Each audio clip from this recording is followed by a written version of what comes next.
There we go. There we go. Boom, boom, ba-da-ba-ba. Hello, everybody.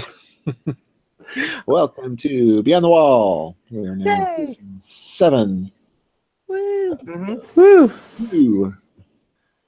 With, Who would have thought? I know. So I'm Chooch and I am joined tonight by Christiana Ellis Hello. and Nutty Nookchus. Hi, everyone. Unfortunately, Viv can't be with us tonight. We're traveling through the Riverlands, and she fell a little under the weather. But Being treated she for also... grayscale? I hope not. No. Oh, God. Yeah, we'll get to that later. But so I am in a hotel room, and if I drop, please roll along. Because so far, Wi-Fi's been pretty good, but you never know. Mm-hmm. Tonight we're talking about episode 2, Game of Thrones, that was titled Stormborn. And first thing to talk about was any news tidbits. Anything in the universe that you know about?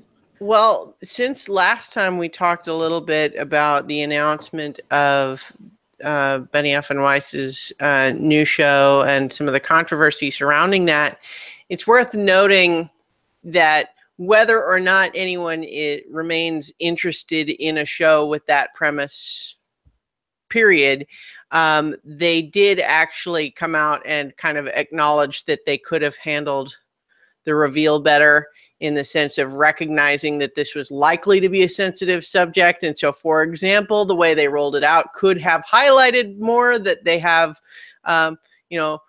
executive producers and writers of color who are also interested in this and maybe presenting better what they hope the show will be, rather than having it be more of like a shock headline.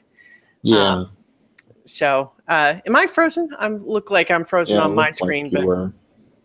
Okay, well, if you can still hear me, that's good. At least. Yep. I don't know why my camera is frozen, but let's see. I can try to. There we go. Unfrozen. You've got an icon. Oh, there you are.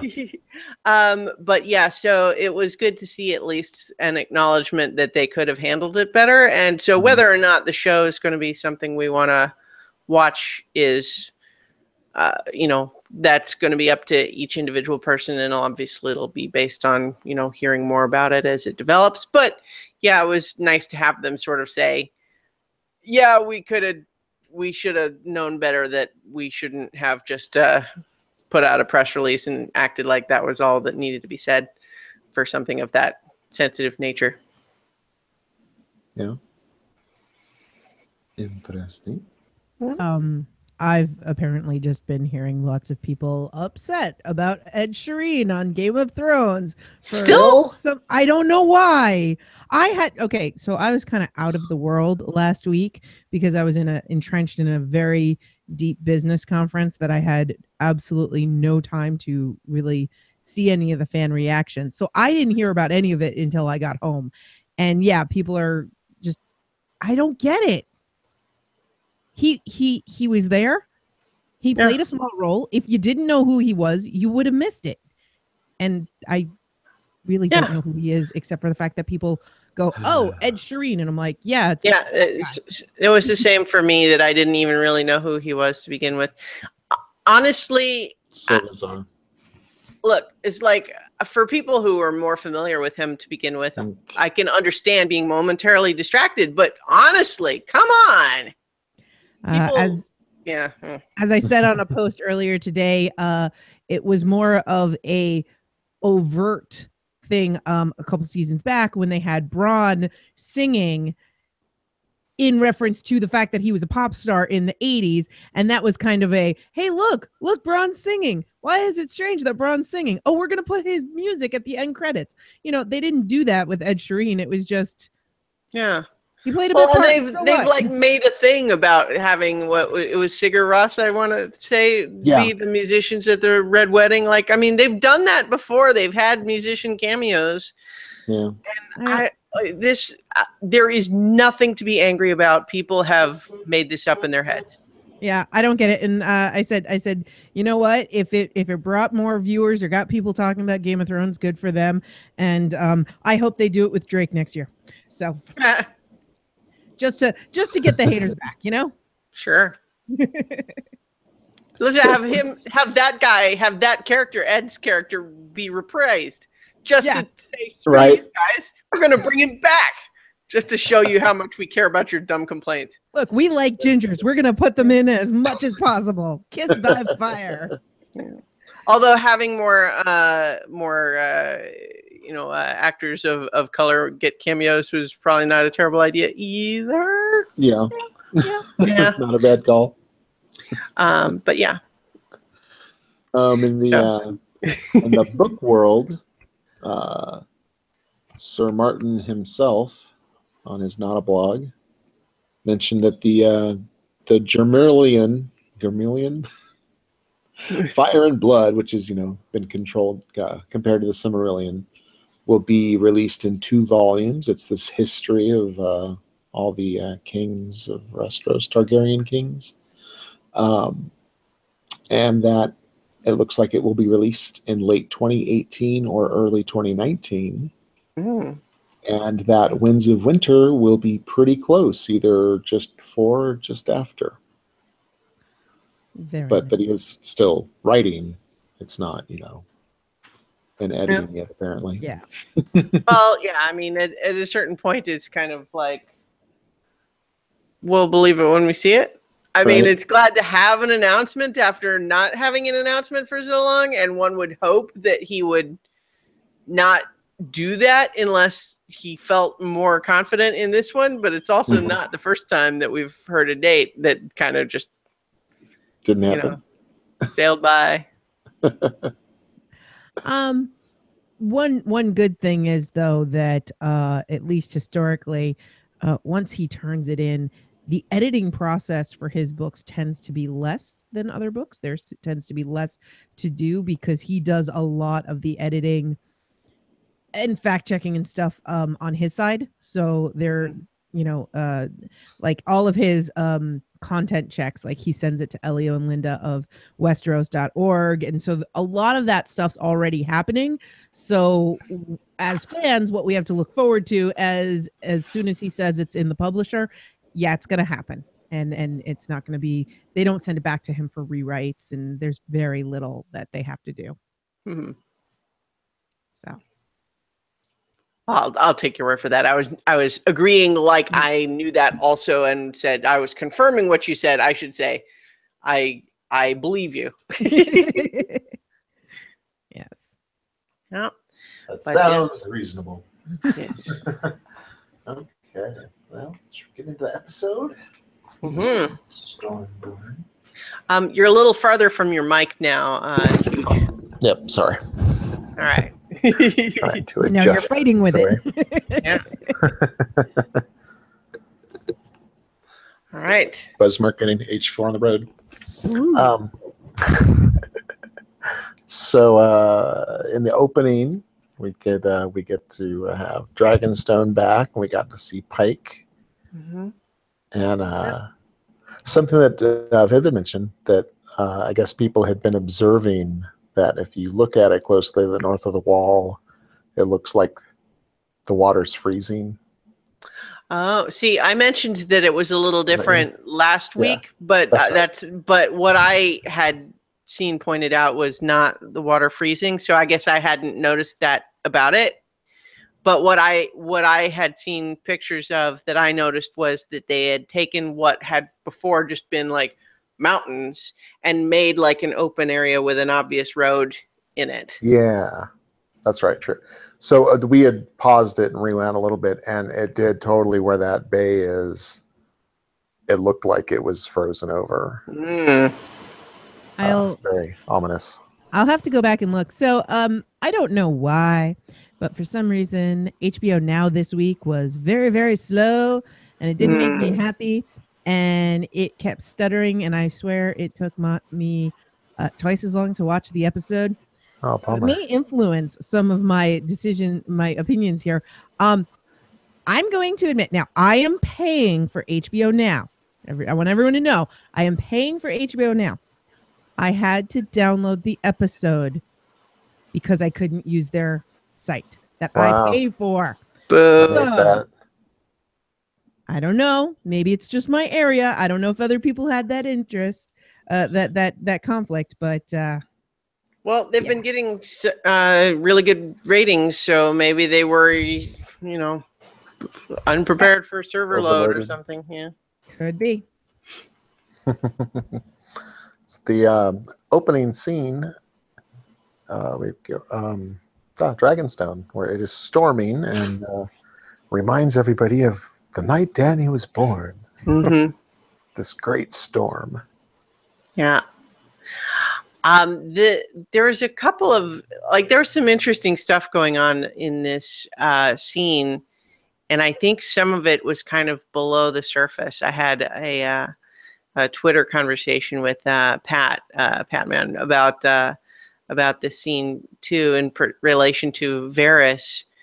But I think before we even get into what they talked about, we have to acknowledge it's a little weird that they haven't had this conversation already. Oh, absolutely. Yeah. Yeah. For real. I mean, they've been traveling together for weeks at this point. She sent him off to negotiate on her behalf with other nations.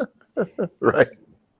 Time never felt so wonky as this episode. Yeah, there's some serious wonky time. I mean, it's increasingly a thing, I think, in this show where you just have to let that stuff go. It's not going to line up. It's just they're not even making an effort to have it line up, really. It needs to make dramatic sense, not logical sense. Exactly. So, and on that basis, I think it works well. And so the idea that this conversation in this scene would be precipitated by her getting the sense rightly that they're pouring honey in her ears here, it's like, oh yeah, this auspicious night all these years ago, Stormborn, and you're going to be great, and they're drinking secret toasts to your health and all of that sort of thing. And she's realizing, like, wait a second, come on now, you guys. I know I'm awesome, but you're laying it on a little thick here, especially given that it's just us in the room. And for her to get this sense of why are you guys flattering me right now? What's up with that? And also just recognizing, like, can she trust that? One of the things that I think is worth talking about, but maybe we'll see develop over the course of this season, is Daenerys, at least externally, seems to have shed all of her uncertainty or her any kind of vulnerability or self-criticism. She's pretty much sure she's in the right. She's going to win. She's the best. That's just the way it is. That's the way she's acting. It's a privilege for everyone else to serve her. Yeah, I see that for sure. And Varys makes go ahead. No, I really like that Dany can sense the BS, and it shows what a different kind of leader she is, because we've seen Robert believe it all. We've seen Cersei insist it. We've seen so many different leaders have a false perception, and then we've had, like, Ned just believe everything anybody ever tells him. But the fact that Dany is skeptical, and we get this a lot more in the books because she's always talking about, I'm just a young girl who has no knowledge of the world, and she always, like, underplays herself. But she gets it. She's like, yeah, no, you want something from me. You're not going to talk this nice to me unless you want something from me. And I love that about her. And I love that we got to see all of that. And the whole discourse between her and Varys is fantastic, because Varys is like, I'm not going to lie to you. You could kill me. This is where I am. Robert would have killed him for it. Yeah. He lays out a pretty great case. So the question, do you believe him? Is he being forthright? See, this is the exact conversation that I had on Twitter with Pat, man. I think there are two things happening at once when Barris is giving that answer. One, he is sincere in that he definitely currently believes that she's the best and he's going to do what he can to help her win. I believe that is sincere. Two, he is telling her what she wants to hear, knowing that he has to be more sophisticated than he would have been with Robert. But like, that's his number one skill, is giving the right answer as defined by, what does this person want from me? And so telling Dany, I'm doing this for the people and I'm serving you because I think you're best for the people, that's the answer she was looking for. I think if he had told her, I'm 100% loyal to you, she just wouldn't have believed him. Right, yeah. Probably shouldn't have. Because she lays out all the reasons why that wouldn't make any sense. But in challenging him, he interpreted, she is looking for an answer from me. I have to give her that answer so we can move on from this conversation. Mm.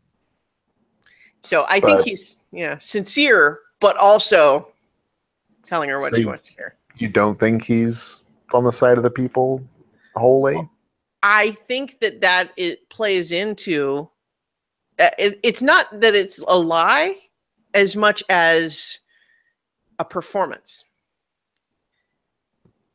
You know, it's not that it's not true. It's that he is saying what he needs to say. Sure. In this case, that has elements of truth. But the thing is, like, this whole bit that where they finish it, I think reveals that, like, as much as she seems to, you know, at least on the face of it, has all this power, it goes back to that that analogy from, what was this, season 2 or season 1? The idea of, like, who has the power, right? You know, is it the sellsword who has, you know, like that sort of thing? Because she's the one that has to finish it with a threat, right? She has just said, I think you're maybe not loyal. I might have to kill you. And he's like, yeah, you can do that. You can kill me if you want, but I'm going to keep serving you as long as I can. And she's like, okay, well, if you ever decide you're going to betray me, like, tell me first, so I don't, you know, I can maybe change instead of doing what you say. But if you betray me, I'll kill you. That's actually the weak position at the end of that argument. She is asking him for something and threatening at the end of it. Right. Now, I'm not against Dany here. I'm just saying that she is up against Varys, who his number one skill is serving a wide variety of people and getting them to trust him, even though he has previously served someone else. Right. That he has done that over and over and over. He did it with Aerys going to Robert. He did it with Robert going to Cersei. He's doing it now going to Dany, and it wasn't even going to be Dany at first. Right. So, I mean, this is kind of what he does. And that doesn't make him bad. It doesn't make him a liar. But it does make him good at his job, which is whatever he feels like it should be, as opposed to what anyone else thinks it should be. Yeah. I think that he's been consistent in what he says, but you're right. The way that he says it convinces people that he's on their side. He always says, I'm on the realm side. And so he's using the hubris of each of these people who believes that they are the best thing for the realm. And as long as they believe that, then sure, I'll believe Varys. And that's really what happens. That's why that performance, as you call it, works so well. Yeah. And it has an interesting sort of payoff from both sides of the coin later in the subsequent scene with Melisandre, which I don't know if we want to go to yet, but I guess Yeah, but just so what I'm talking about there is payoff on one side proves he's got valuable information in the sense that he knows who Melisandre is and can report that. Yep. But also the flip side of that being Dany comes back. Well, we've just finished deciding that we're pardoning people who served other kings, the wrong king. And so that's a little bit of a dig back. He's like, I'm proving I have value. And she goes, yeah. Stop talking. I'm doing this now. Shut up. The women folk are talking. Yeah. But I loved the face work on Melisandre as she's introducing herself all confident and calm and everything. And then all of a sudden Varys is just like, oh yeah, I know you. Spanish, right? How'd that go? And you just see her face where she's just going, I was kind of hoping I could just slide in here as an unknown, but oh well. Because I don't think anyone, because I was thinking that actually as soon as she showed up, I was just thinking, do any of them know who she is? And I guess it's only Varys who had heard of her through spies, because I don't think any of the rest of them have ever met her. Yeah, I don't think so. I don't think so. I just had a thought. What if part of Melisandre's misreading of the flames had a lot to do with thinking that the prince that was promised came from Dragonstone? And so she thought Stannis, not realizing Dany. Yeah. Wow, yeah. It kind of gives me a little maybe. I don't know if it is, but it's just a little thought, Yeah. No, I mean, I think that there might be something to that. My only sort of, I have like a knee-jerk reaction at this point to just prophecies in general. Unrelated to Game of Thrones specifically, I just listened to the audiobook of Good Omens by Neil Gaiman and Terry Pratchett, which is an excellent book. I recommend it to anybody. But one of the things that kind of comes up in there is that there's this book of prophecies that is extremely accurate and specific, and yet still you can usually only figure out when something has come true afterwards. It has very little predictive power because it doesn't make sense until something happens and you go, oh, that must have been what this meant. And that's how prophecies always were presented in the Greek myths, because or the dramas, was because no matter how hard you try to avert a prophecy, you end up just fulfilling it. And it's, as you said, only until the end that you realize everything I did made this come true. And prophecies are fun that way. Yeah. Because it's like, kind of, if you're living in that situation, you're like, I kind of don't want to know because that's not going to help me. I'm just going to be doomed by it, which is why it's so funny for Cersei's prophecy. The thing the witch told her. No matter, because what did she do? She tried so hard to avoid that prophecy, and she saw these queens that were going to overtake her, and she was constantly looking at the wrong women. And she ended up doing it all herself. She was the queen that destroyed everything and turned everything she loved into ash, literally. Right. It's I don't know. I love prophecy because it's such a foil for characters. On that note, and because it's not really specifically to do with this episode, I don't think this is what they're going to do, but someone on Twitter I saw put together the suggestion that her prophecy about the Valancourt, which I don't remember how the show is presented that, right? Did they have they talked about that at all? I'm totally conflating books and show at this point. Did they talk about that prophecy at all? I don't know if it's by name. Okay, I don't want to get into. Well, never mind. So maybe if we can't really remember whether yes. Sorry. I had to look up Valancourt because I always just think of it as Betty the Frog. Yes, we saw little Cersei get the prophecy. Right. Okay. So the idea that like a younger brother would do her in. Someone pointed out, you know who else is a younger brother? Euron. Yep. Not her younger brother. Yep. But yeah.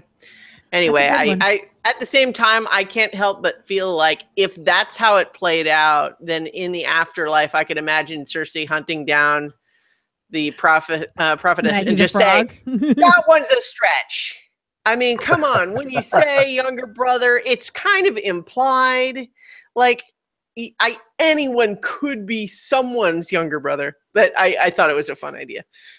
Yeah. Is Cersei older or younger than Jaime? I believe in the books, at least, they established that she was born first, but only barely because they're twins.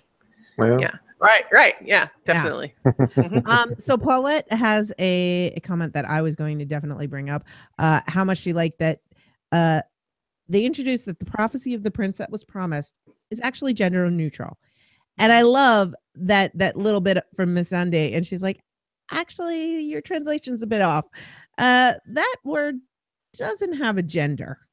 And I love that. And I want a word that is gender neutral for prince or princess. Can we have royal heir?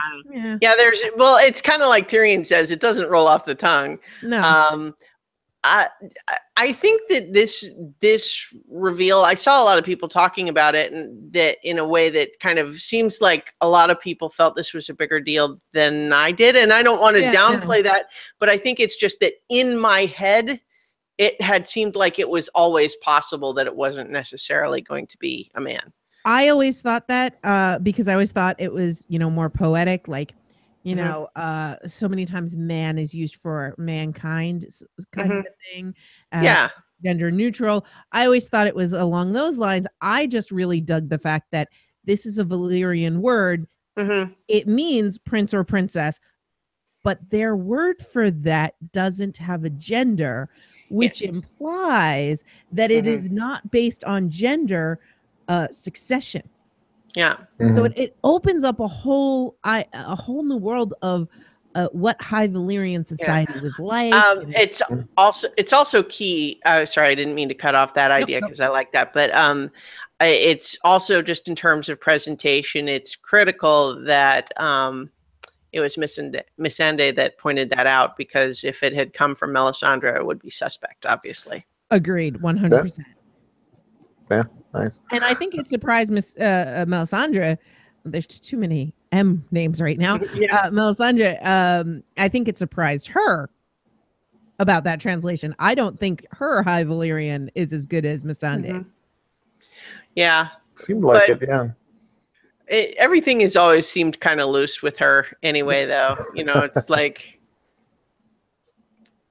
It's also... it just occurs to me just now that the whole idea of her shadow assassin babies, like that hasn't come back since season 2. Like, there's not been like really any even, like, it's one thing to say, oh well, she hasn't been able to sleep with anyone who has royal blood and make a new one, and why would she do it? But the point is, like, that seemed like a substantial element of magic that she can do that has never come up again.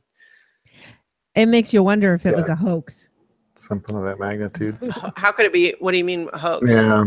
Well, okay, so it's hard to say for the shows, but if somehow, she changes her appearance, so she's able to fool people for what they see. So perhaps she had an assassin, maybe a faceless man or something within. In her vagina? Maybe not in her vagina, but like hanging around. But she could obfuscate him, because if she's able to change the way she appears to everybody, maybe she really was a charlatan, and the first real magic she did was Jon. Speculation, but you never know. Well, I just mean, I feel like in the show, we kind of saw it. Yeah. I mean, I think that grabbed onto her ankles and pulled itself out. Yeah, that's a hell of a magic trick if it wasn't, you know. True. But yeah, so I think that it would be an interesting idea, except that because the thing is, everyone loves these complex conspiracy theories, and I do too. But sometimes I think you got to take what the show has shown us at face value. Yeah. I liked Varys's face, and when he says, so this Jon Snow, blah, blah, blah. Like, bitch, you haven't heard of Jon Snow? Who's he doing that for? Well, I could imagine that just the stuff north of the wall has never really risen above the noise threshold for him. Okay. Whereas I'm just trying to imagine where it would have even come up other than him being aware of, knowing the name, but not necessarily having any sense of him as a person. Whereas Tyrion obviously, met him personally and spent time with him. So, yeah, I don't know. Varys seems like the kind of guy who would know the names of all of Ned Stark's offspring. Yeah. That reminds me, actually, because it ties into a key element of what I was saying earlier in terms of whether, Varys's performance to Daenerys. Because the key element where that came up that I had kind of forgotten to mention here is the idea of whether or not, because someone said Varys saying he didn't know what Viserys was like is kind of like Littlefinger saying he didn't know what Ramsay was like. Yeah. So someone was making that case, and the question was therefore, well, did Varys actually know? And I think in some ways, this is, without getting into too much book stuff, this is an element where a simplification that the show has made compared to the books. We lost Chooch. A simplification that the show has made compared to this part of the book story has created an inconsistency in Varys' motivation here. Because the idea, as she says, that, you were going to support Viserys. Welcome back, Chooch. Thank you. In the show, he presumably was going to try to support Viserys and was trying to make that happen. Whereas in the books, there was another wrinkle to it that I won't get into that made that make more sense. Yeah. That we don't have that in the show. And so it forces the show version of Varys to have to defend that position. And so it's possible that he didn't know, but that was a big part of the element that I was saying. He is having to carefully decide how to say what he's saying to Dany, because that is honestly the biggest, I think, possible wedge in his story for her, is the idea that if he was going to support Viserys and willing to have Dany traded away as a bargaining chip in that process, then he's obviously willing to put a weak, cruel person on the throne if he knew. Yeah. But if he didn't know, then the problem becomes you were willing to put someone you didn't know on the throne, which kind of makes your whole argument about, you're supporting me because you think I'm the best, because that doesn't seem like what you were doing before. So why should I trust that that's what you're doing now? And so he's having to really finesse that point. And that was part of what I was talking about when I was saying it was a performance. And I didn't really mention that bit when we were talking about that earlier. Yeah. Interesting. Anything else on their conversations? No, It's really funny how much time we've spent on the portion of the show I didn't write any notes about. Yeah. You can probably move on. Yeah, I need to flip this over. Winterfell. Mm-hmm. So John gets the DM. Yeah. Come and bend the knee. Yeah. So it really ties into this scene, but I guess the last bit of the previous scene with Dany was this idea she's going to send for John and tell him his queen has summoned him and he's to come here and bend the knee. He's very imperious. And our last shot in that scene is Tyrion kind of going, "Oh, okay." And then we can note also that the letter that Tyrion actually sends doesn't quite say that. Yeah. And he references their time together. Yeah, which is great. Yeah. But it's just the thing is, I feel like it might have almost been nice to have Tyrion counsel her just a little bit and just say, just be aware that this particular guy has a very specific and personal reason to be suspicious of this exact type of offer. Yeah. It is, so just want you to be sensitive of that so that your intent is not misunderstood. Yeah, your dad did that and then burned his grandfather and uncle. Mm-hmm. And that's what started the rebellion. I mean, well, not started, but there is a big part of it. Right. So in any case, I love the dilemma that this puts John in, which is what they are dealing with. There's a lot of really cool stuff that they're setting up in this episode. And one of them, for example, is this idea of John does not want to bend the knee to Daenerys. And he is very probably, almost certainly rightly suspicious. Not that we really think that Daenerys would burn him, but that he has no way to know that. Yeah. But at the same time, there's a way to burn him. She's got dragons. No, has a way. It's not that she couldn't. It's that she wouldn't. We know that she probably wouldn't. No, sorry. Gotcha. We know that she probably almost certainly would not do that. Doesn't have any particular reason that she would, it's not the plan and that's not the way she operates. Usually she has burned people, but, we know that particular suspicion is probably overblown, but John has no way to know that. Yeah. And so the idea that it would instantly be a no, except that they really do actually need all the help that they can get, and dragons would be a big freaking help for their specific problem. Yeah. That's a cool dilemma to put them in. They finally connect the dots. Dragons, ice people. Hey. Yeah. I liked seeing Davos too, even if it was only just a little tiny bit. Yeah. Like, oh, hey, Davos. Bye, Davos. So the really fun thing about Davos, though, is this is actually bringing him back. Yeah. And it's kind of going to be doing some of the things that he gets to do in the book that he hasn't been doing in the show, which is fun. Mm-hmm. Is it tap? Tell me it's soft shoe tap dance. Yes. Thank you. He is a fantastic tap dancer. What it is you put dragon glass as your taps. Oh, and it's fantastic. But yeah. That's next level shit. Yeah.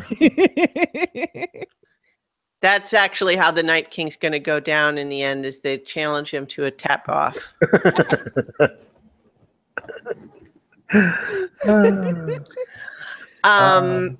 We always knew Davos was going to be the key to victory. Right. But yeah, actually, it is kind of cool. I mean, we don't really hear it till later, but that Davos is going to go with John down there, which is interesting in a number of respects. First of all, we just get to see more of Davos, which is always good.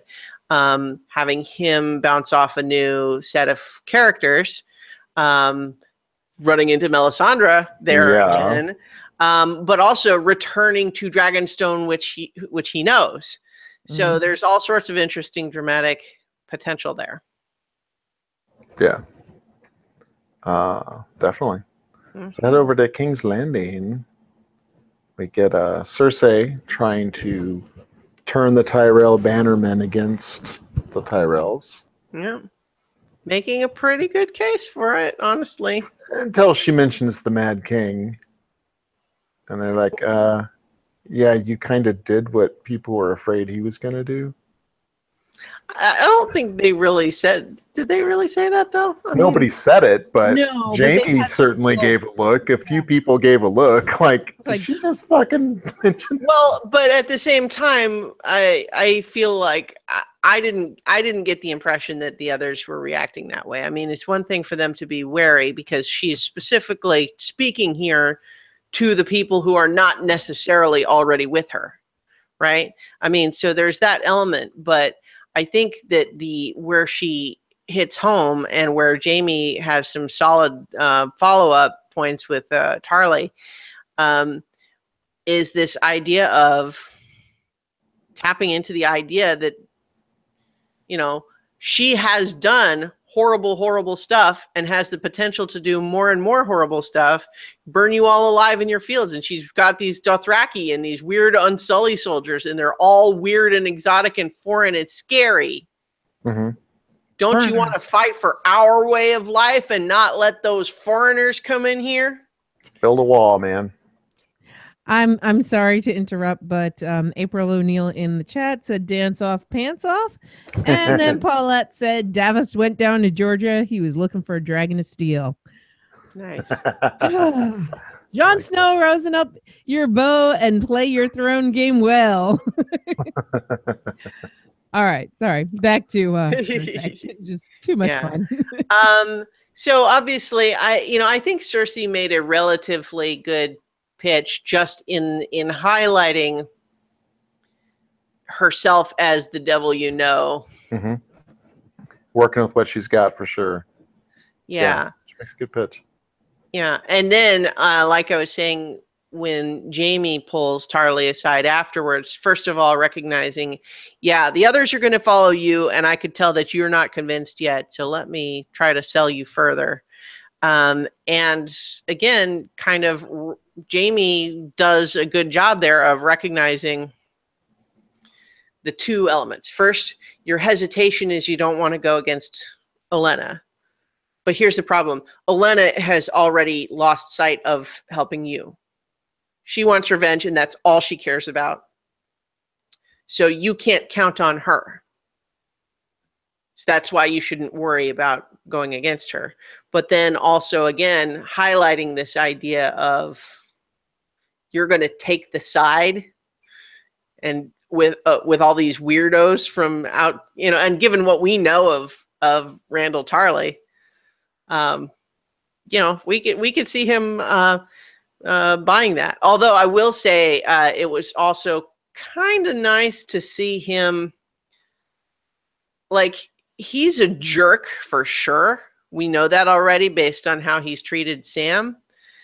But it's weird that like he is definitely more on the side of lawful evil, so to speak, in the sense that all of the stuff about, the Red Wedding and backstabbing and oath breaking and all that stuff, like, he takes that seriously as that, like, that's not okay. It's not okay to do that. And so it's like he's saying, you're asking me to take the side of people who do that, which I don't approve of, and would also therefore then worry that you do to me. But of course, the what trumps that poor choice of words, what beats the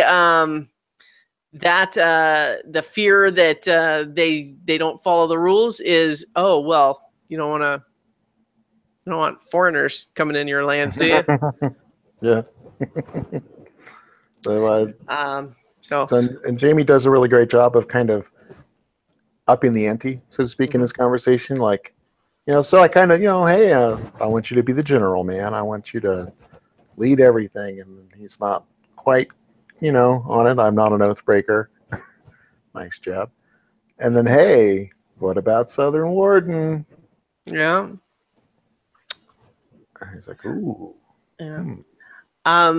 It was I liked the little bit with Dickon too, and just kind of reminding us that he exists, because I bet that will come into the story somehow. Meaning having him there and reintroduced by name, and having Jaime speak to him, I think means that he's going to show up again.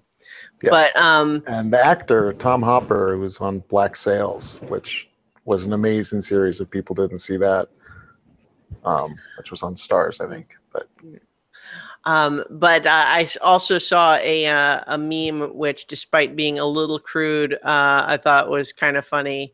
And the context here spoils the punchline a little bit. But it first showed pictures of Varys, Grey Worm, and Theon, each with the caption, "Dick off," and then the last one was Dick off.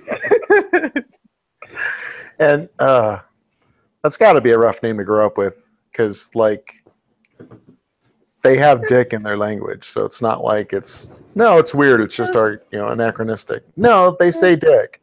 I don't know. I mean, in the books, there's a lot of Dickens, so it's not a big deal. But it's just like, calling somebody named Richard Dick in our culture. Sure. It's weird, but it's only weird now. And there are so many people that I know that, I got to call him Dick, because that's what he's been called his whole life. Mm-hmm. I think it'll be really interesting to see if Jaime and Cersei are actually on the same page about the conversation and what he's promising. Well, the thing is with Cersei at this point is that she is 100% short-term thinking. Yeah. You know what I mean? It's like, get it done. Promise him whatever it takes so that he'll side with us. Promises and we'll deal with it later. Currency, I mean, you can promise everyone a million things. What did Tyrion do? He promised 3 different people 3 different things, and it was a way to fetter out information and figure out who the sources, who the leaks were. But then he left some people disappointed, I'm sure, and it's just it's a promise. It's just a promise. Nobody cares anymore. Yeah. Oh, and one of Viv's notes was where did I put it? Oh, she just had to make sure someone points out how amazing the costumes are again this season. The armor in these scenes in particular, it's exactly the stuff I dreamt of when I was reading the books. Although I have to say, I couldn't help but think that Dany's dress this season looks a little bit like Cersei's does. They both have kind of the shoulder pieces. Mm-hmm. Yeah, but Dany's got that cool little dragon pin. Like that. And I saw it pointed out somewhere on a tweet or something that Sansa's wearing her hair in the style that Cersei did in the first season, which I didn't pick up on or anything. Interesting. Apparently that may be a thing. So the next scene is when they're in the dragon caves, right? I think so, with Qyburn taking Cersei down, because we kind of we left off before going to Jaime and Randall Tarley. We left off with what are you going to do about the dragons? And Qyburn saying we're working on something. Right, fucking Qyburn. Gotta destroy the most priceless dragon skull for a stupid demonstration. Like at the same time. I loved that, not because I would love it in like if it were real, but as a piece of storytelling, because on the one hand, it demonstrates pretty solidly that this is a real threat, right? This thing is actually dangerous to the dragons. It's not a question in our mind. Is that this thing is super huge, this skull. It's very big. It's bigger than we've seen any of Dany's dragons being. We haven't really gotten a good scale look at them this season, but the last we saw them, they weren't anywhere near that big, half that size at best. But for this thing to just right in there demonstrates to us these things are actually a real threat. Yeah. And what it also does is the idea that Qyburn and Cersei would be willing to destroy this thing just for a demonstration is perfectly in character of just how they really don't care about anything other than what gets them the next thing that they need. Agreed. Yeah. I'm hearing Tyrion just screaming out, not knowing why. True. I agree, though. It's the idea that they are willing to destroy this priceless, unique artifact for such a, ridiculous reason. It's a good in-character beat to make us dislike them even more. And so I like it as a piece of storytelling. Ooh, Mike McCauley in chat says, what's a bigger threat is if one of the dragons falls and turns White Walker. Well, they got white giants, so yeah, why not? Oh. There was a picture on the internet, and it was really hard to tell if it was. There are real spoilers out there, I'm told, so I don't know. Okay. So yeah, it was hard to tell if it was doctored, if it was real HBO, or if it was just a fan thing. But yeah, I did hear that they went around filming in various locations fake scenes. Cool. Did you guys talk about that? That basically when they're in Ireland filming, they get hounded so much, and I don't know if it's for this season or next season, because I think they're already filming for next season. They get hounded so much and people trying to figure out what's going on that they actually have been sending the cast around to film fake scenes because people are trying to figure out how is it going to end. Yeah. I believe it. Wow.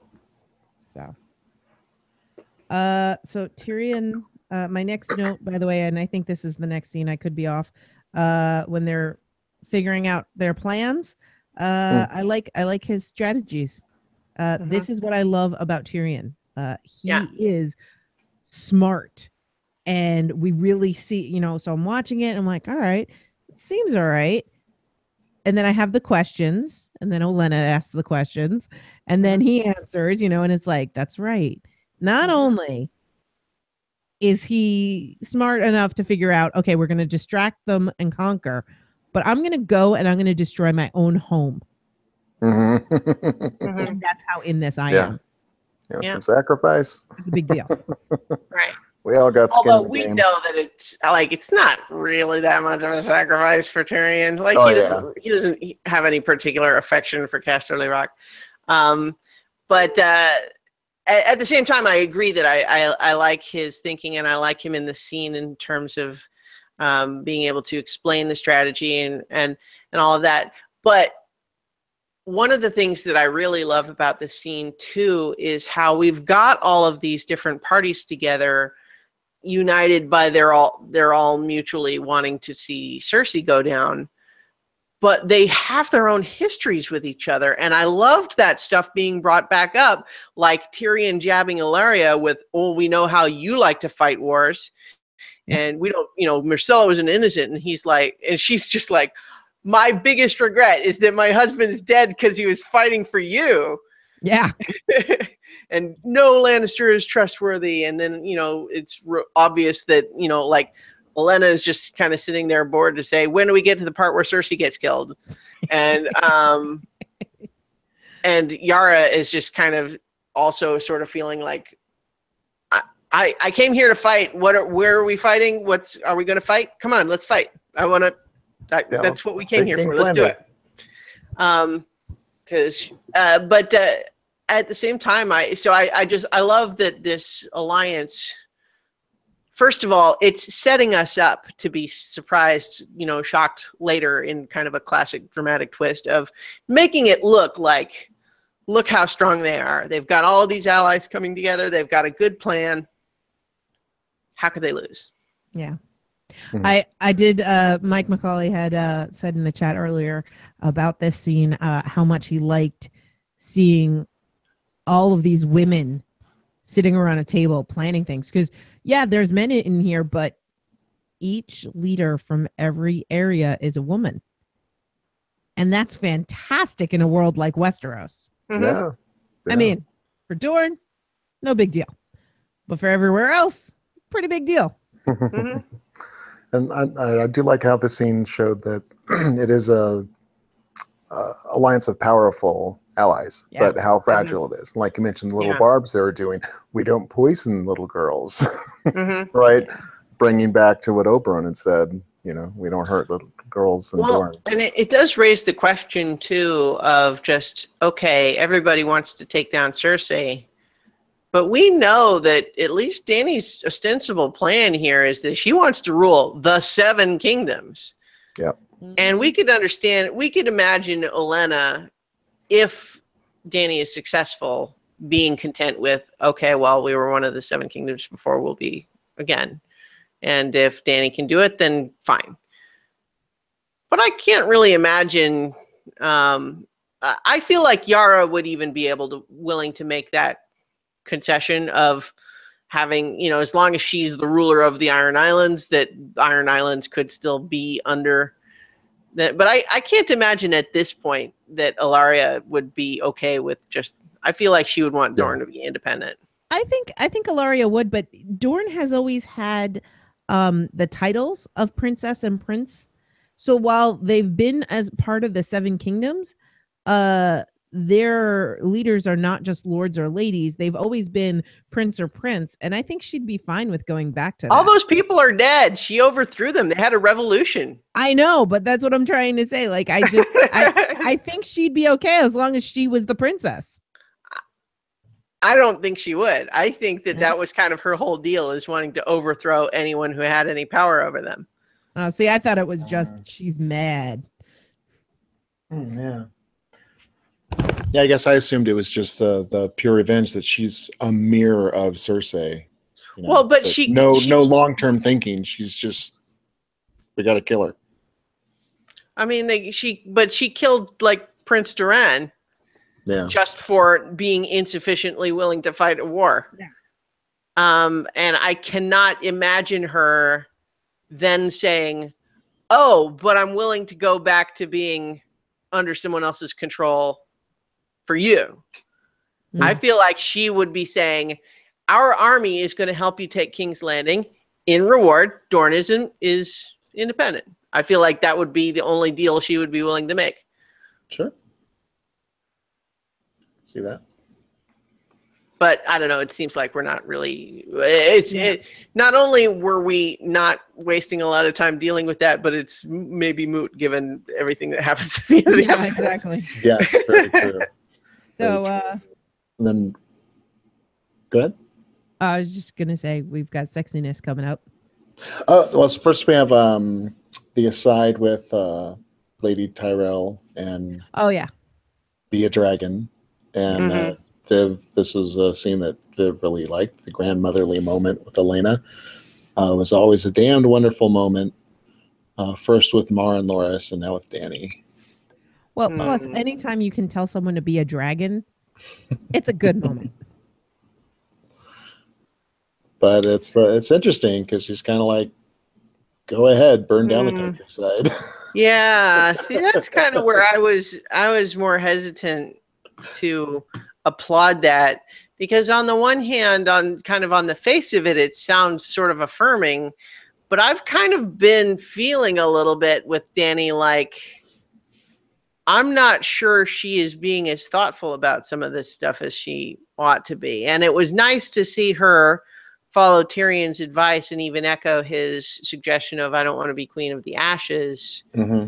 But at the same time, I think there's an element of that is like, it's because she wants to have something to rule, not because she cares about these people who would either be dead or not. Mm-hmm. Is that she doesn't want to be Queen of the Ashes, but she'll do what she needs to do. Mm-hmm. And it's not about wanting to protect the little people. It's about wanting them to be her subjects afterwards. That's kind of the impression I'm getting from Dany. That is what she is projecting right now.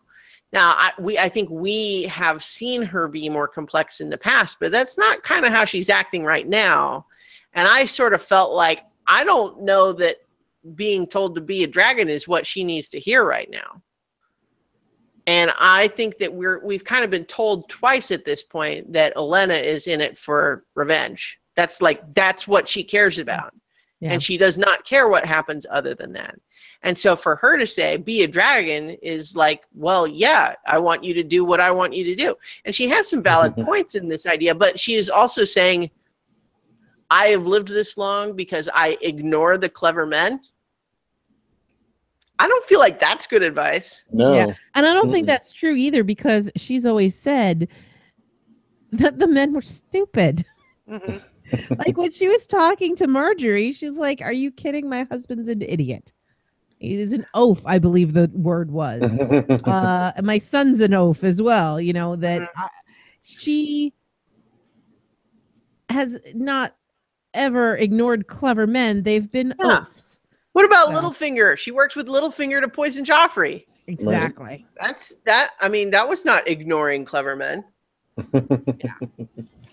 Well, yeah, it's just clearly very duplicitous and kind of like, Varys saying what's needed to be said in the moment. Yeah. So I still like Olenna. I still like Dany, but I sort of feel like that conversation was them each kind of feeding the other's more dangerous instincts. Especially after we just got finished having Tyrion lay out what sounded like a pretty good plan. Yeah. So for Olenna to come in at the end of that and kind of undermine the whole thing by saying, ignore clever men, and kind of feeding her the same flattery that she was so suspicious of from Varys just at the beginning of the episode. Right. You're not a lamb. No, you're a dragon. Be a dragon. Like, come on. That is totally, all right. So I don't want to be dismissive of the scene. It's a good scene. Oh, yeah. I'm just saying, I don't think it's good for Dany to hear that. Absolutely. Yep.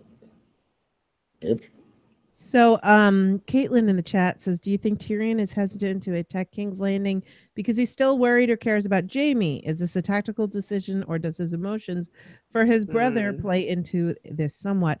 Well, I think they're still attacking King's Landing because, according to the plan, because the Dorne and the Iron Islands are going to attack King's Landing. They're just separating their attack. Well, he's hesitant to have the dragons go in there and burn everything.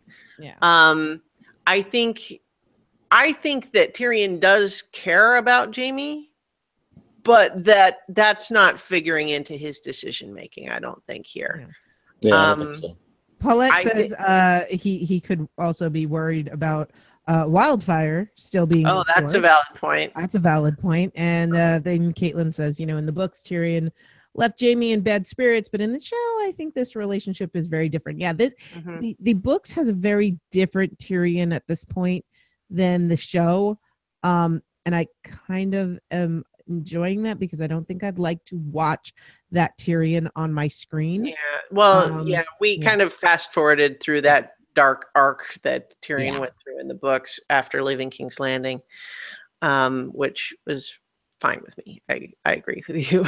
But yeah, so I feel like Tyrion's primary motivation is not so much wanting to protect Jaime as much as he is kind of with Varys on this element of, let's try to actually not just burn everything down. Let's try to have something to salvage after all this. So for example, if we conquer this, if we take this city, if we burn it all down, everybody dies, and then who farms our food? And if we conquer the city with foreign troops, everyone else still won't like us. So we will be forced to be tyrant. And that's not what anyone wants right now. So let's try to see if there's a better way. And I think that's where he's coming from. Yeah. Any other thoughts on them, or should we move to sexy times? I think just last thought on Tyrion is that I feel like almost more than anyone else in the show at this point, I feel like Tyrion's primary motivations are kind of morally good. Like he's, I don't know, maybe Jon just in the sense that the White Walkers are obviously a real threat and he wants to stop them. but otherwise his motivations are a mess. They're all over the place. Yeah. Right. Tyrion has some buried booby traps down in there still that could be triggered by various stimuli. You know what I mean? Mm-hmm. Like, obviously, I think if he does obviously want to take down Cersei, and that's pretty personal, and that could lead to some bad decision makings if pressed. But I think in general, his approach here seems to be really coming from a good place of saying, my sister's got to go down, and I think that Daenerys can do a much better job, and so I want to see if we can have Daenerys take the throne with as little damage as possible. Mm-hmm. Yeah. And I do think Varys is on the good side, that he is truly is for the people and the best of the realm. Yeah. And who else was I going to say? I like Davos. Davos seems like he's always in there, you know. Oh, yeah. I mean, he's always the best, you know. He's just like, he's definitely, you know, I think he has a tendency to choose to follow people who don't seem to actually serve what he thinks is the best. I mean, like, he seems like he's a good guy. He cares about the little people, but then he doesn't always choose the people to follow that are going to do that. But whatever. Right. He's trying. Yeah. But yeah, so yeah, let's move on. I'm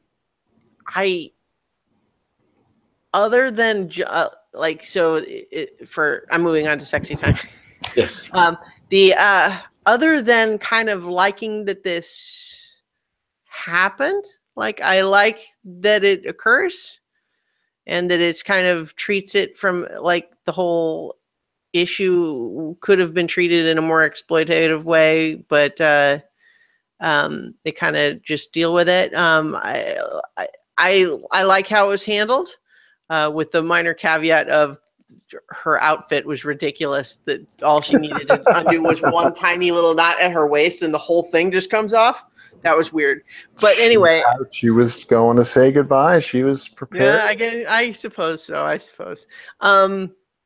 But I like that it happened. I thought it was well handled, but I don't know what else to say about it.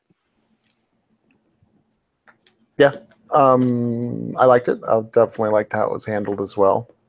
Apparently, there is controversy around it, and unfortunately, I don't really know what that is. In Viv's notes, I had mixed feelings about the outcry for this scene. And then she says, so on one hand, why did it have to be a sexual relationship? She had probably been raped a million times and thought that his being a eunuch was one of the reasons she felt safe with this powerful fighter. But I think they did a good job as a truly consensual sex scene led by the female. Yeah. For me, I dug this whole thing. My notes, by the way, are Grey Worm plus Melisandre equal awe and swoon, and yay for the Lord's kiss. What I really dug about this scene is that yes, we had the Lord's kiss and everything, but it wasn't really about sex. It was about intimacy. Right. They Yeah. were able to share something, and he assumed we're just never going to do that, and that's fine. And for her to say to him, and he didn't want to remove his pants because he didn't want her to see that. And she wanted to say, I want to see all of you. I want to be able to have that. That was the moment of intimacy there. Mm-hmm. And the fact that he could open himself completely to her and be comfortable doing that, that's what was so great about it. I mean, okay, she got some pleasure at the end too, and completely directed by her, all consensual, wonderful. But to me, that the scene was about intimacy, and I don't know, I don't want to be upset when this show actually does a sex scene right, Right. We have so few times. This one was really sweet. I was happy. It was very sweet, yeah. I felt actually a little intrusive in the scene a little bit, like because it was so intimate between the two of them.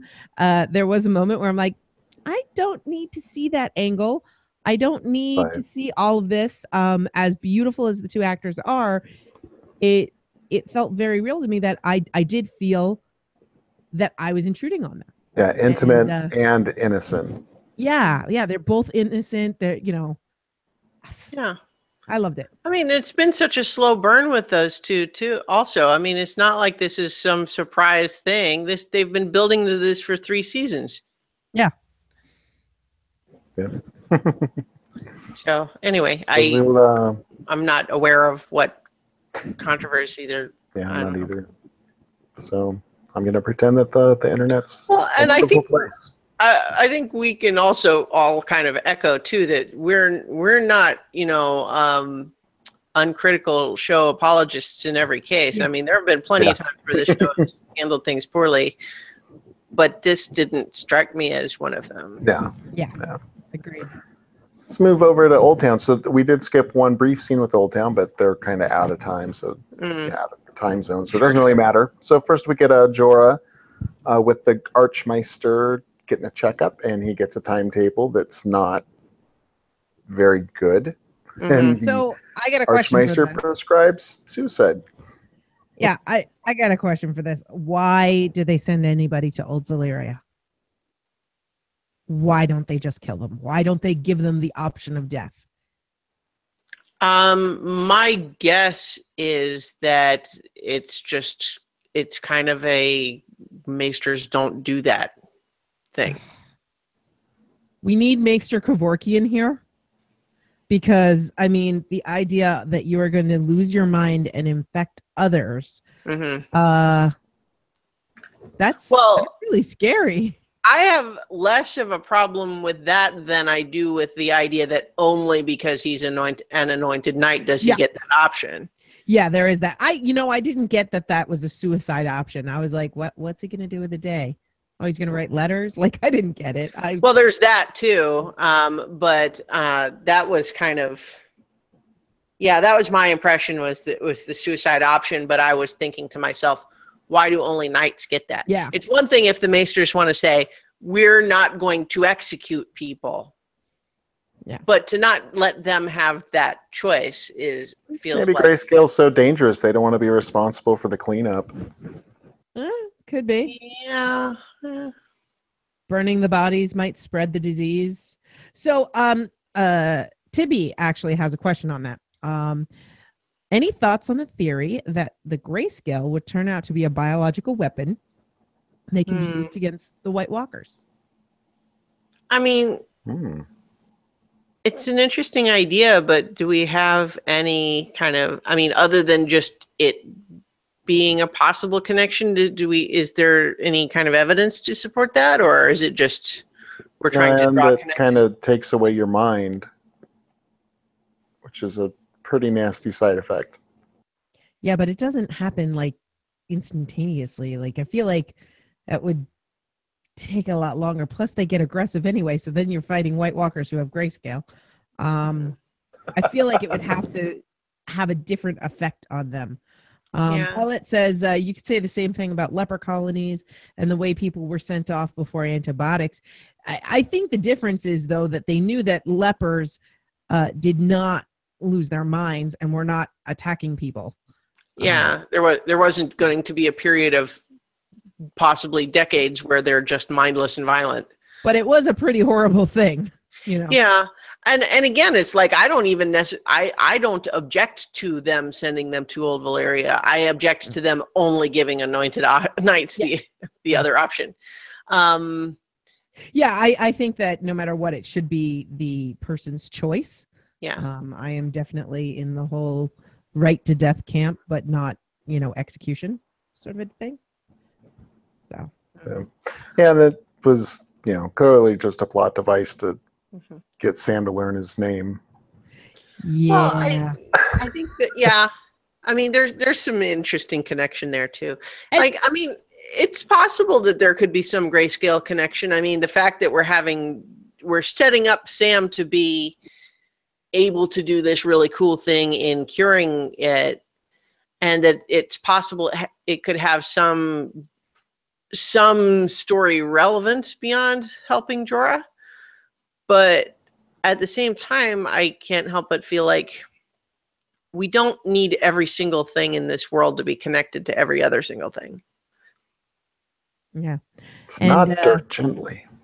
Teal Wolf, yeah. Well, Teal Wolf says grayscale feels more like a natural fantasy disease or maybe a bioweapon that's purely malignant in intention. Who knows? Old Valyria stuff. See, that sounds more right to me. Sorry, yeah, go ahead. Yeah. No, I just feel like there's something about grayscale that like it wouldn't keep popping up, but I don't know yet. So, well, I'm just happy to wait and see. Mm-hmm. I do note that the ooze that comes out just looks like hollandaise sauce, and that really turned my stomach. Yeah, it was pretty gross. Nasty. It was very nasty. And then, of course, cutting from that to the pie. Oh yeah. Oh, but I also love the whole. He's like in so much pain. Shh! I really need you to not scream. Yeah. Again, sorry. Right. But the first scene, he finds out his name, and Sam has the recognition, and I'm like thinking in my head, oh, they're gonna have the conversation. Nope, they don't. And then when he does tell him, I knew your father, he never says, and I don't know if Sam heard this, I know John did, like, yeah, your father forgave you. Was that in the show, though? Oh, I don't know. Because the way Mormont died it played out differently in the show. Yeah, I can't remember. It was, all right. 5 seasons ago. Yeah. And I have such Swiss cheese mind when it comes to this because the earlier seasons are so close to the book that it's harder to know what was done and what wasn't. I feel like if that was going to happen, they would have had to remind us in the recap. Yeah. But in any event, I mean, I at the same, it's like, I don't know that Jorah would be able to really hear that anyway. You know what I mean? Mm-hmm. Like, even if Sam had heard a forgiveness and told him, I don't think Jorah is kind of in a mental place where he would be prepared to actually absorb that and deal with it in an emotional way. You know what I mean? Yeah. He's kind of caught up in his own stuff. Yeah. Right now. Vivs really feels certain, Jorah will end up helping Dany again somehow. Now, thanks to Sam. Mm-hmm. How is that going to shake out for Jon? Yeah. Unless they want to subvert the fantasy trope by having Sam actually get grayscale instead. Right. Because I did like that when he's trying to make the case to Archmaester, he's like, oh, I read this one account that says that they might have a cure. And then the Archmaester's like, yeah, the guy who said he had a cure died of the disease. So I did feel like maybe... yeah, that did seem like a Chekhov's cure. Well, and it's one of those things where, as someone who has worked in actual sort of clean environments, not doing like medical procedures like that or anything, I was just watching Sam operate, and it's like, yeah, he's got gloves, but handing him the flask of rub and then taking it back to do a swallow. Right. And there's definitely a lot of spatter possibility. Yeah. Wearing less protection than plague doctors did. Yeah. And that's not that good. Here's something I want to actually raise up. There have been, I think, not one, but at least 2, I can't remember for sure if there was a third, mentions of rum this season. There's rum in the flask. Yeah. And then there was rum last week with Hound doesn't like rum. It's too sweet. Too sweet, yeah. Yeah. Yeah, so I don't know why rum has all of a sudden showing up. Interesting. Well, and wine or ale won't do. Apparently, that's all they got. Well, there's a shortage of Dornish wine lately, so Yeah. So it might be a coincidence. Where are they getting all the sugar? Anyway, though, that's not really critical to the scene. But but at the same time, that it's one of those things where I love the idea of Sam getting this victory in curing a case of grayscale and, you know, advancing the science in that regard and helping Jorah, who can maybe go back to help Dany some more. That's the classic fantasy trope stuff, though. That's exactly the kind of stuff that Martin likes to subvert and upend. Yep, exactly. So Paulette says, new from Bacardi, Game of Thrones rum. Brought to you by the Rum Production Association. You know, they've come out with the Beer of Thrones. There could be a rum coming out, and maybe that's what this is. It's very true. It's true. And the beers were good. I've not been able to find them at the LCBO, so I sad. Oh. So, any other grayscale thoughts? No. I think so.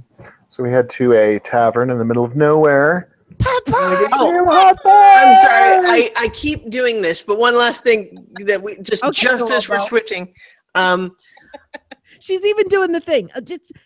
Just one last thought. Yeah. One more thing. Apparently, Sam's not in trouble for stealing the books. So yeah. Throw that out. Oh, I didn't realize that was one of the forbidden books. Well, no, I mean the books that he took out to find out about the dragon glass. Yeah. There's just no payoff to the fact that he snuck those out. There's just no resolution to that. At least not yet. Yeah. No. So in any case, yes. So now we have our clever scab to pie. Pie. Really great scene and great to see him again in such a good place, you know. So when I saw him, I screamed out, "Pot pie, not hot pie." Yeah, pot pie, pot pie, pot pie. I have some slight mixed feelings about Arya's demeanor in this scene, because on the one hand, I like what it does in the scene. Oh, by the way, Chooch, you've had your camera off for a while. I don't know if that was deliberate. It was. Yeah, I'm trying to conserve bandwidth because I was losing most of the conversation. Okay, just in case you weren't aware. Yep. I like that there's this whole thing where she's sort of very deliberately avoiding eye contact for most of their conversation. Mm-hmm.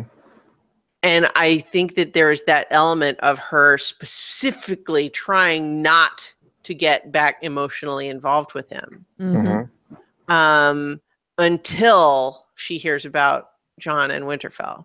And then it all cracks and falls away. And I like that in this scene. And my only hesitation is that she's that's sort of new to this scene. You know what I mean? Like, she didn't act like that in any of the other scenes we've seen her in this season. But this is the only person she would have an emotional connection to.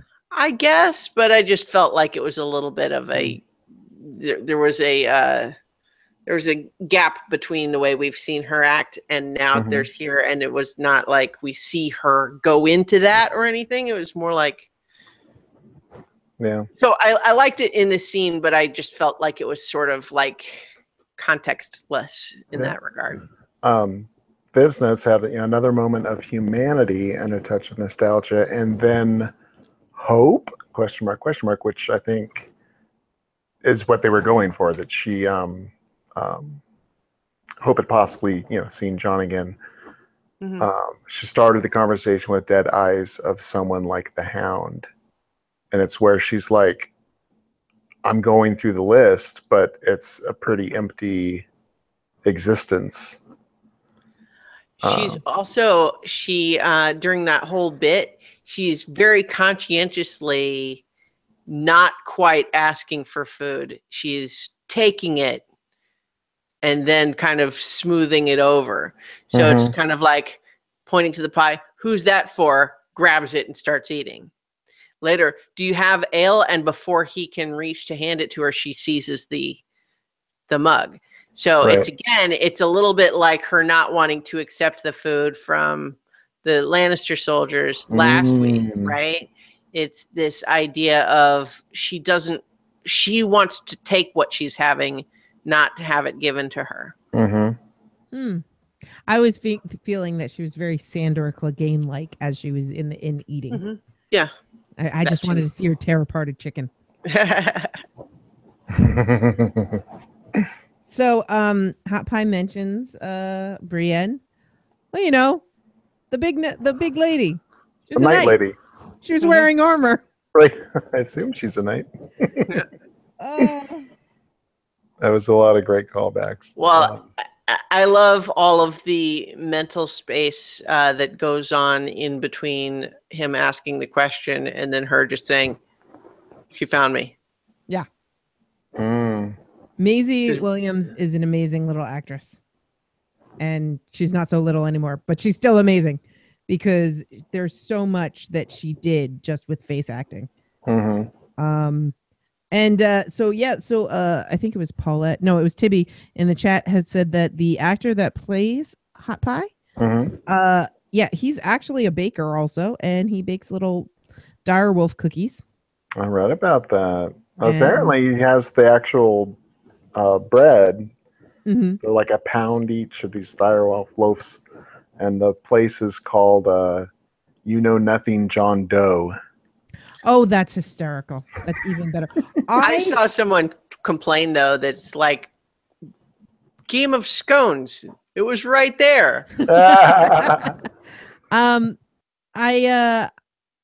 I kept thinking to myself as I was watching this actor, how much he looks like Dustin's older brother from Stranger Things. Am I the only one? Totally. Oh my gosh. It was so weird, but I looked him up. He's English. Dustin's from New York. Long Island actually. And it was just like he looks so much like him. Is this what Dustin's gonna look like when he grows up? It was awesome. But yeah, lots of little callbacks. So good. Friends don't pay, and try not to get yourself killed. I'm a survivor. Teal Wolf says, I'm so scared for Hot Pie due to them bringing him back into the narrative. He felt safe when he was making a graceful exit. I'm like, yeah, but then he said he was a survivor, like Arya. It's like, you are not a survivor like Arya, and that just sounds so foreboding. Yeah, I don't know. I feel like that could just be a nice little comic grace note, though. Yeah, I think that's he's done okay. I don't think we will ever see him again. I hope goodbye. He's okay. And I wouldn't mind seeing him again because I always love seeing him. But I think he's going to be just fine. He's going to have a great little baker's life, and turmoil will happen. But for him, he'll get more travelers, sales will go up, and he'll be just fine. I hope he's fine also. But I don't know. I mean, obviously, there's the potential for them to do something more with him in either way. But I also feel like it could be okay if this is sort of just the. We're heading in towards the end of the season. Let's have one last little touch in with. I really like that it took Arya quite a bit to decide between vengeance or her only lingering family, and she doesn't know that Sansa's there either. Right. He didn't. Yeah, Hot Pie didn't say anything about that, and so. Yeah. Crazy. She also doesn't know that the Hound is still alive and might also be heading in that general direction. Yeah. I'm trying to think if there's anyone else up there that she would have any feelings about. Brienne is Sansa. Anne and Pod are going. They were going somewhere, right? Still no clue where Gendry is. No. I'm just thinking if she knew. She didn't ever meet Littlefinger because she didn't. She gave up on the Eyrie when she heard that that Lisa was dead. Right. Yeah. And she's met him at King's Landing. Well, but I don't think she cares or has any idea. Like she doesn't care about him. Mm-hmm. Yeah. Mm-hmm. He's not on her list. So she's presumably going off to Winterfell, which we'll go back up there. Mm-hmm. John announces he's got Sam's message, got a pile of dragon glass. Oh, and Dany's there, and she sent a message. Lets everybody know. So I don't know why he didn't talk to Sansa about it first after the last conversation. Yeah. So this is how time is like seriously wonky, because he's getting Sam's Raven after getting Dany's Raven. Sam's Raven should have come last week. Well, yeah, I mean, a lot further. They're not. Yeah, these timelines are not occurring in it's so weird. So that's when I decided. I said, I'm giving up. I'm giving up trying to figure out when things are happening. So I think that's the right. Yeah, that's. The show is obviously not interested in having that be consistent, so it's really not worth the mental energy, I don't think. Yeah. I agree with you, Chooch. I really think that Jon and Sansa really need to have like powwow before they address the Northern Lords. Like, especially if he didn't like what she did last week. That's how you. They kind of do to some extent. Like, he springs the final decision on her again, which is softened a little bit by the fact that, we get a nice moment. But they did have that whole discussion with Sansa and Davos and Jon where they're talking in private. So to some extent, they are doing that. But that was before he got Sam's Raven. I know. I'm just saying that it's not like they never talk. I'm just saying. I think like a 10-minute debrief before pre-brief before they meet the Northern Lord. Like this. It takes a little while to get those guys together, right? Yeah. I mean, you're the king. You can make them wait. Well, but see, here, this ties into, first of all, I think that when last week we had Sansa telling Jon, "You're good at this," no, he's not. He's really, really not. He's really not. Yeah. And I think that it ties into this too, is that I think lots of times he makes decisions for the right reasons, but he's not a good communicator. No. And I think it's a little bit like he's got this quality in common with Ned, in the sense that once he's made up his mind that something is the right thing to do, there's no talking him out of it, and he doesn't really even feel like he needs to explain himself.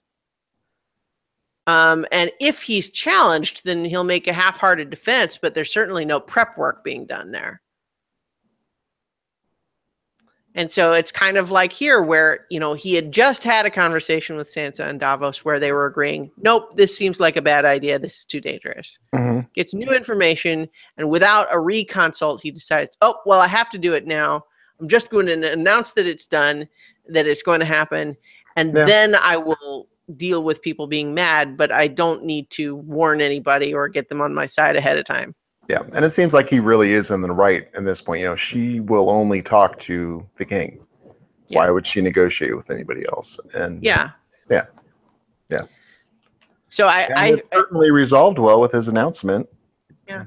Well, it's like the decision last time. I think what we can sort of feel like, and I think that this is deliberate, that the show is trying to make us feel this way, is that he is making the right decision, but that he is not good at keeping people on his side so that those decisions can be well supported by his allies. Because he doesn't tell them in advance what he's going to do, and he springs stuff on people. Mm-hmm. So sometimes they're happy about what he's decided, but still maybe he didn't need to spring it on them in front of everybody. Yeah. Mm-hmm. Yeah.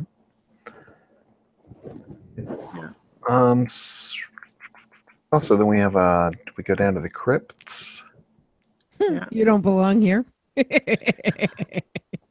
Man, Littlefinger's playing hard, comes in, giving himself props. Hey, you remember how great I am? And Jon's having none of it.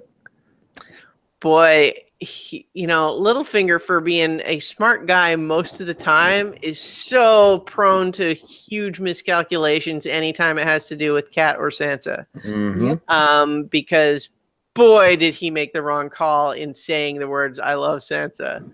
Like, whoa, no, that was the wrong thing to say, my man. No. And in fact, if Littlefinger does not meet his end by being strangled by a Stark, then what is this show even doing? At this point, they've done it twice, and he got away with it. Mm-hmm. But you know what Stark I want to do? I want it to be Sansa. That would be so nice. Maybe. I don't know. I don't see her there yet, but it could be fun. I just feel like that's not her style. I feel like it would just be physically implausible. Mm. I mean, I like her. She is taller than him. She's got resolve, but she's never given any impression of having any physical training at all. Sure. Yeah. So he looks like, he's clearly going to refocus on her. Gives her, looking as when they had announced, she would be ruling in his stead, and then as they ride off, the gears are turning. Yeah, turning hard because he's backed into a corner. Yeah, well, so I think that Jon recognizes Littlefinger for the fuckboy that he is. And I loved all of that, but Jon's not there. It's very all well and good to threaten somebody and then leave. I do like what Bullet said. If Littlefinger had any idea where Arya had been all this time, he would leave Winterfell yesterday. I don't know what he's gonna do. Something tells me it's not good. We'll see. Yeah. Vivid written at this point, I'm pretty annoyed at the ridiculous timing. Jon leaving as Arya is probably going to arrive. Yeah. But then I immediately feel greedy because we get the Nymeria scene. Yeah. At the same, so before I gush about liking many elements of this scene, I'm going to just observe the tiny little bit of cynicism and say, sure is convenient for the show's budget that they made a decision that does not require them to have Nymeria around. Oh, that's totally exactly why they did it. If it was easier on the budget and working with animals, Nymeria would be at her side. Oh, what just happened there? Is that me? I'm not hearing you guys. Just a second. That's probably me. It's all you. There we go. Yeah, sorry, that was me. Yeah, we were hearing you. Yeah, my headphones got pulled loose.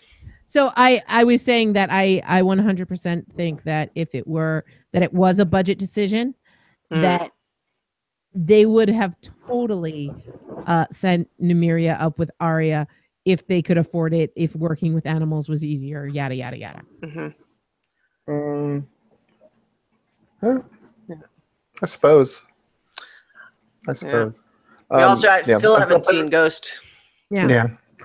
True. Or the dragons. We saw like one shot of the dragons, right? Right. But that's okay. Maybe they're saving their budget for big episodes, maybe. Oh yeah, there's going to be some epic battles to come. Yeah. I loved the scene itself, though. With I feel like I keep adding these little caveats.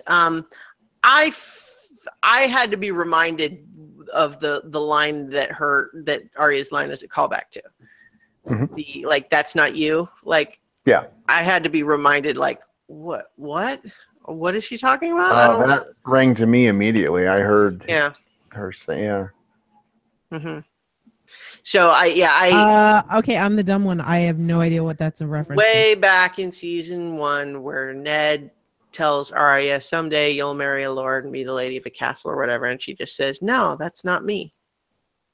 And so now she's saying, oh, Nymeria, you're going to come back with me to Winterfell, and realizing, oh, no, you've kind of got your own thing here. That's not you. Oh, okay. Well, that makes it nicer. Yeah, and I thought she was trying to convince herself that it wasn't really Nymeria. Oh, all right. That's much better. I did not get that. So. I had that same confusion when I first watched it. Caitlin's pointing out that they in the after show, they behind the scenes thing, they apparently explain that. Yes. For this episode, but I actually didn't see that. My recording didn't catch it. They explicitly said it, that that's exactly what the intention was. That was the exact callback. Yeah. I thought this was, and so a lot of people are saying it's purely a fan service scene. Vivid written. I've been waiting for them to be reunited since the 90s. If it's fan service, it's long damn overdue. Yeah. Thank you. Yes. Also, it's bullshit how mature Arya always has to be. I thought the scene, I didn't, well, okay, yeah, there's definitely elements of fan service, sure. But perfectly executed. Nymeria looked awesome. She's so huge. For me, you had the dead eyes with Pot Pie and then Ope John and kind of turned her lights on a little bit. Like Viv said, maybe even gave her hope for once in a long time. And this confirmed to me like 100% she, I think I was harping on it before that she has not become nobody. She is Arya. She's definitely Arya. Nymeria recognizes that it's Arya, and then that connection to that, her recognition, oh, that's not you. That wouldn't have been me. It's not right. You need to do what you're doing. You have a family now. You're in the wild. You don't need to be domesticated and following a human around. So I just thought it was a lot of really good little character work and just a beautiful moment. Yeah. So we have where is it? Mike McCauley in the chat saying, kind of cool how they mirrored Nymeria's behavior to Arya's, much like Arya went off and did her own thing, and Nymeria went off and did her own thing, and all of that stuff. They're both completely independent. They both found their own way, and that is awesome. One of the things that was always interesting to me, and this is a lot more in the books, but we've seen it in the show a bit. There have been rumors about a big wolf pack going around, wolves killing people and all this other stuff. And it's always funny because in the books, when they talk about people from different houses or different factions, they describe them as lions and wolves and all of this. So it's always, is it actually a pack of wolves? Right. Or are they Stark loyalists? And so when we see this, it's like, well, there actually is a pack of wolves. These may also be Stark loyalists, but Sheriff Bullock in the chat says it sure is convenient for Beyond the Walls budget not to have Viv around. Yeah, it costs a lot to have somebody so sparkly. Yeah, we're trying to keep that on the down low. Thanks for pointing that out. Well, it's worth it. She brings so much to every episode she's on that we're saving her for the good ones. Yeah. But she's not mostly CGI. So here's my my fearful prediction, and I have no foreknowledge here. This is just my storyteller brain coming up with bad scenarios. Is that if she gets to Winterfell, Jon's gone, and her first introduction there is seeing what seems to her to be Littlefinger and Sansa plotting together. That could go poorly. Paulette says Viv is such an awesome CGI character. I'm hoping that she'll see Jon on the road, but I don't know. There's a lot of people on the road right now. Yeah. And it takes exactly as long for them to get where they're going as the plot requires. Absolutely. Any other thoughts on Nymeria and North and all that? No. We are coming down to the final scenes where we are, I'm guessing, on the ocean to Dorne. Well, they actually say it part of the conversation. Yeah. I stopped taking notes because I was angry. Oh, why are we so angry? What's coming up? Oh, gotcha. Yeah. So we open with the sand snakes calling dibs. Nice little scene of them talking tough. Oh, Christine Wing. Sorry, Colleen Wing, I mean. And then we got Yara and Ilaria DTF. Yep. That was some good stuff. Is happening. Yeah, I really liked that scene. I just thought that was really fun chemistry that those two had. I love how Ilaria was just like blase, yada yada, and Yara's like, boy, girl, whatever. And she's like, oh wait, hang on. Oh. So you're speaking my language. Right? This is just kind of interesting. It was a beautiful little dance. Yeah. And then crash. Yeah. Yeah. So we got to see that badass ship in action, and it is fully as badass as it looks. Boarding party comes on, and huge battle ensues. So we lose. Euron takes down 2 sand snakes. A little disappointing, but expected that he would. Is supposed to be such, this They huge have to badass. cut down on the number of characters they're dealing with. It's, I mean, it's we've had to long ago give up on the idea that the show Sand Snakes would be as cool as the So Kimmy had a just really long. Never mind. Go ahead. Sorry. Kimmy had a really good point of view that she posted in the event earlier. Don't the sand snakes put poison on their weapons? I was wondering that too, but they stuck them in so many people. I think they would lose the efficacy pretty quick. Yeah. And I feel like if that's the way they were going to go, they would have set that up for us, probably. Would have telegraphed it, yeah. Mm-hmm.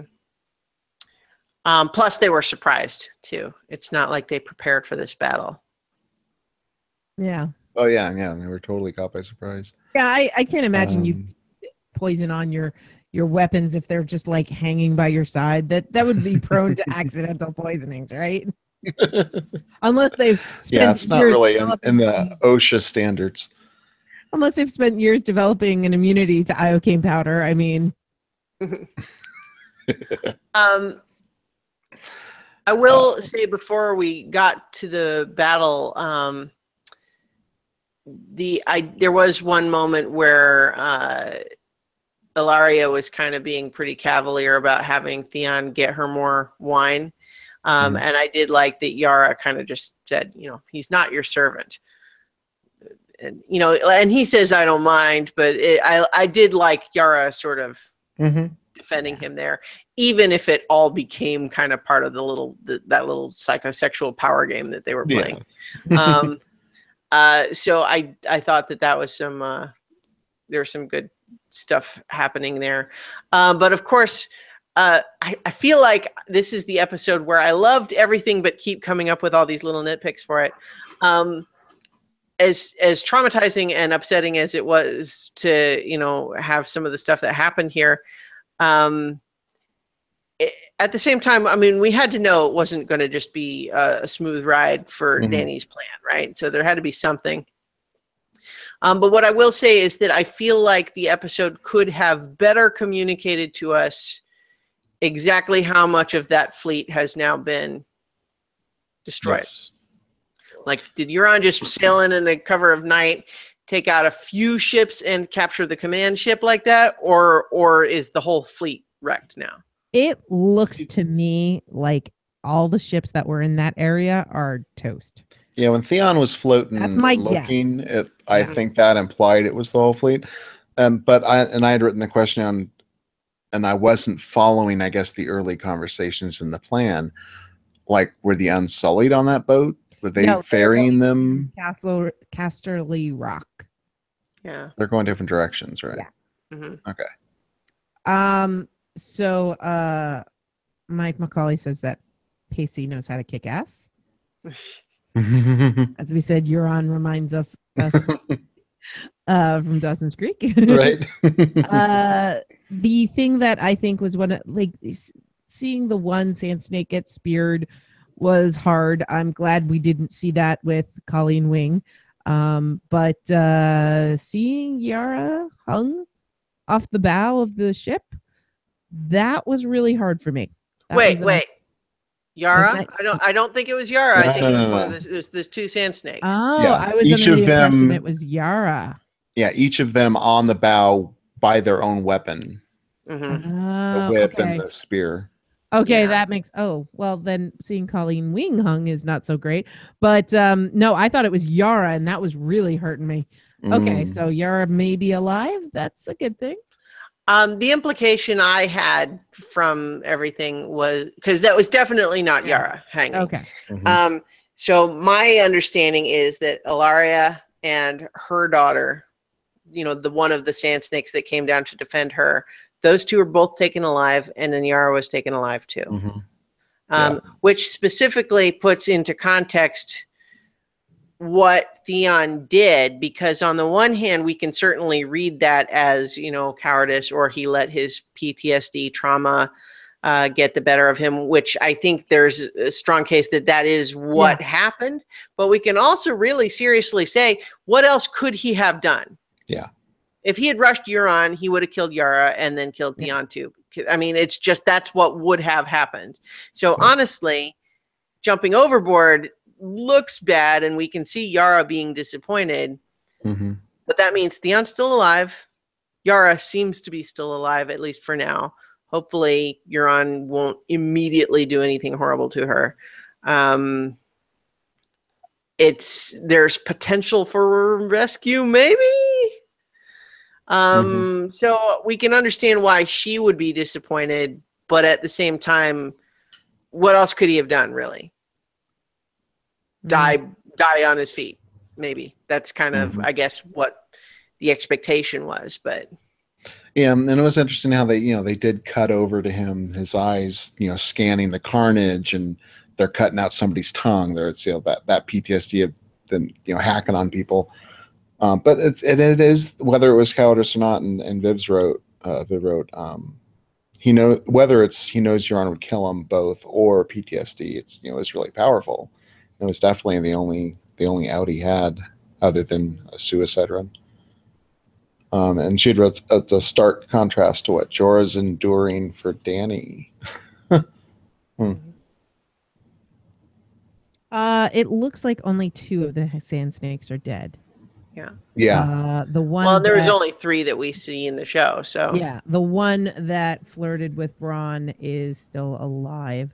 Is that the one though? I thought it was the short hair one that flirted with Bronn. Yeah, I thought that was the one that's still alive, because the one that was the one that's still alive. She has the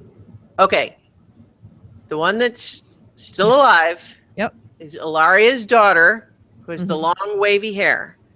Oh, okay. I thought. Yeah, I don't know. I thought that was the one. I thought it was the pixie cut girl that flirted with Bronn.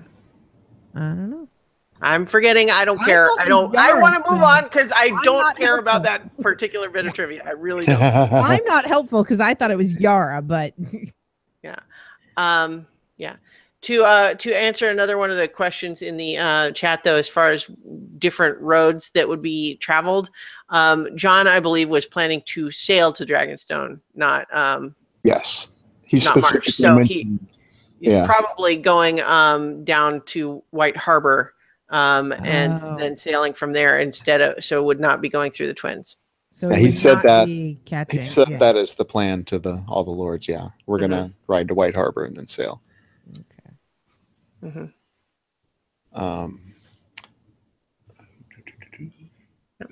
Vivid said, what's her note here?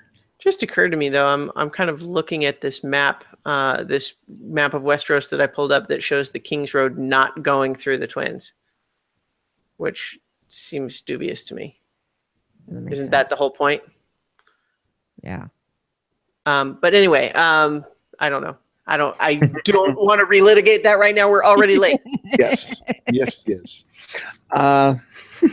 So that's the end of the episode. Hey. Okay. Someone in the chat named 1998 Champion says, it is the girl who came onto Bronn. She grew her hair out. All right. Yeah, I feel horrible. I can't tell them apart at all. But she is the daughter. Well, I don't need to anymore. They're not. Well, the show totally does not really give them much in the way of individual characteristics. Yeah, true. So it's kind of not our fault. Yeah.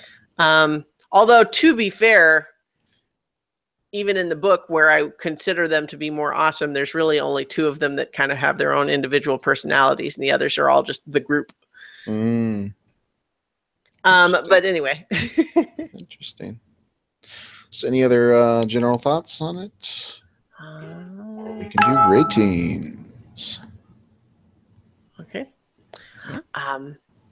I'm gonna say 9 out of 10 pies made with pre-browned butter. It takes a little extra time, but that makes the difference. You nutty? I'm gonna give it 8 out of 10 snarling Nemirias. Nice. I am giving it 9 callbacks. Ooh, that's a good one. And Viv gives it 10 out of 10. Game of Thrones costume designers on point. Nice. Wow. That gives us a 9 out of 10 for this episode. All right. What is next week's episode? The Queen's Justice. Ooh. Ominous. It could be so many things. It could be Dany's point of view, or it could be Sir Robert. I can't help but think that we're fussing with the time already so quickly that Euron's going to be back with prisoners for Cersei already, and so she's going to be dealing with new prisoners. Cersei having Ilaria and Yara and Taina. I don't care. As prisoners. Yeah, Tyene. Something Tyene. I can't pronounce things. My dog is whining at me to go to bed because it's late. Okie doke. Yeah, I think I was out of notes. All right. And so we will be back in our usual time, usual places next week to discuss the next episode. Yay! Thank you so much, everybody, for tuning in and chatting with us. We really love that. Mm-hmm. Yes, it was a very active chat this week. I wasn't able to join the chat last week, but this is a great chat. So if you're listening at home and you are able to get yourself to a computer on Thursday nights, you should definitely come and join us and hang out in the chat because this is awesome. You guys are cool. Yay! Yes. All right. Thanks again, and we will talk to you next week. Bye-bye. Bye.